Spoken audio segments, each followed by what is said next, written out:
अंसारी साहब, जानना चाहेंगे इस समय हिजाब को लेकर जो बवाल मचा हुआ है, क्या कहना चाहेंगे? देखिए, हिजाब जो है इस्लामी जो तरीके हैं उनमें एक मेन जगह है हिजाब की, क्योंकि इस्लाम में ये तरीका है कि मुसलमानों की औरतों को जैसे हिजाब में रहना ज़रूरी है।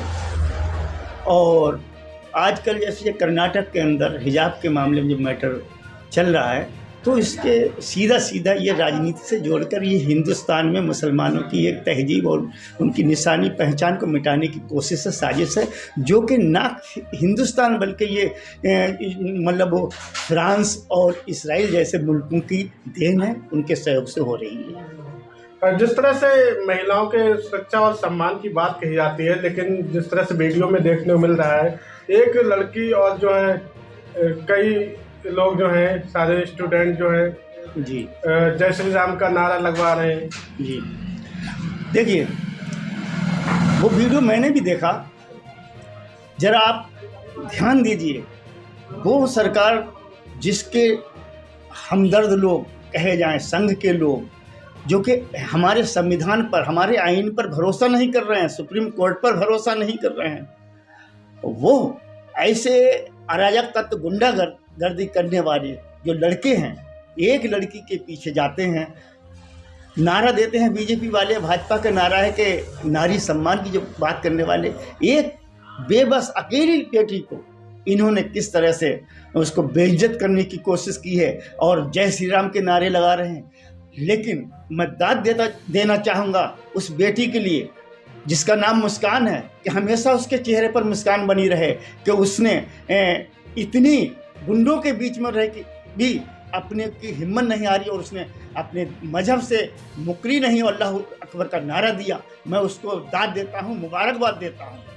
तो क्या कहेंगे, ये कोई राजनीतिक षड्यंत्र है? जब चुनाव आते हैं तब इस तरह की बातें सामने आती हैं? पूरी तरह से जब चुनाव आते हैं तो ये भाजपा इसी तरह के प्रोपेगेंडा, आज जबकि 5 सूबों में इलेक्शन चल रहा है और यूपी के अंदर ख़ास तौर से जहां पर भाजपा की हुकूमत है और भाजपा बुरी तरह से हार रही है, इस वजह से इनको अब कोई मुद्दा नहीं रहा और इन मुद्दों से जैसे कि आज महंगाई है, बेरोजगारी है, इन मुद्दों पर बात नहीं करते हैं, बल्कि इन मुद्दों से भटकाने के लिए ये मुसलमानों को टारगेट करके हिंदुओं को पोलराइजेशन के लिए मतलब इस तरह की बातें कर रही है। और साहब, मैं आपको रोकना चाहूँगा, आप अभी जो भाजपा का नाम ले रहे हैं जी, वहाँ पे तो छात्र है ना सभी।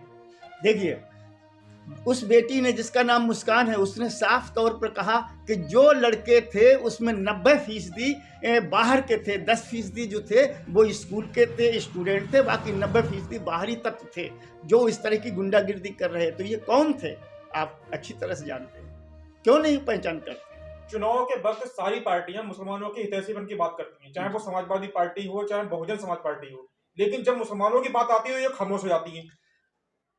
बिल्कुल सही सवाल किया आपने। देखिए, हमारा संविधान सबको बराबरी का हक देता है, बावजूद इसके आज वो पार्टियां, वो शख्सियत यहाँ पर हुकूमत कर रही है जिसने कि कभी संविधान को नहीं माना। और आज मुसलमानों के वोट के लिए जो सेकुलर कहलाने वाली पार्टी हैं, चाहे वो समाजवादी पार्टी हो, बहुजन समाज, RLD हो, कोई भी हो, फिलहाल कांग्रेस, सभी हैं, ये लोग वोटों की तो तलबगार हैं और ये चाहती हैं कि मुस्लिम वोट हमको मिल जाए। लेकिन आज बड़े अफसोस के साथ करना पड़ रहा है, चाहे आसाम का मुद्दा हो, त्रिपुरा का मुद्दा हो, हरियाणा का मुद्दा हो, देश के किसी कोने में मुसलमान पर जुल्म हो रहे हैं वो मुद्दा हो, लेकिन ये सियासी पार्टियां सेकुलर कहलाने वाली, सबसे बड़ी दुख की बात ये जो मुसलमानों के वोट तो चाहती हैं लेकिन आज उस पर कोई अपनी आवाज़ नहीं उठाता, बल्कि उसका नाम लेने में उनको डर सा लगता है। जब हमारे मुद्दे नहीं उठा सकते, हमारे हक की बात नहीं कह सकते, तो भला इन पर क्या भरोसा किया जाए। इसके बावजूद भी अगर देखा जाए तो कांग्रेस हुकूमत फिर भी मुद्दों की बात तो कर रही है, लिहाजा कोई भी ऐसी पार्टी नहीं है जो खुलकर मुसलमानों का साथ दे।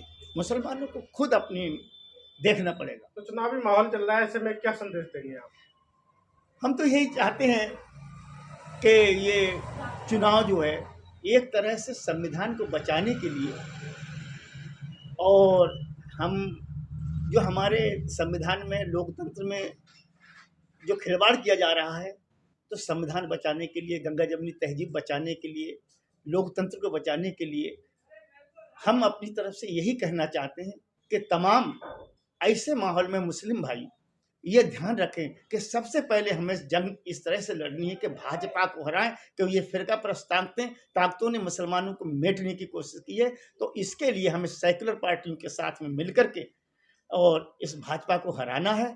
और यहाँ पर इस वक्त दूसरा कोई मुद्दा नहीं है, सिर्फ भाजपा को हराना है, अपने देश की संस्कृति, सभ्यता, तहजीब बचाने के लिए, आइन बचाने के लिए। आप देख रहे हैं स्टार न्यूज भारत। खबरों से लगातार अपडेट रहने के लिए हमारे चैनल को सब्सक्राइब करें और बने रहें स्टार न्यूज भारत के साथ। आपकी आवाज।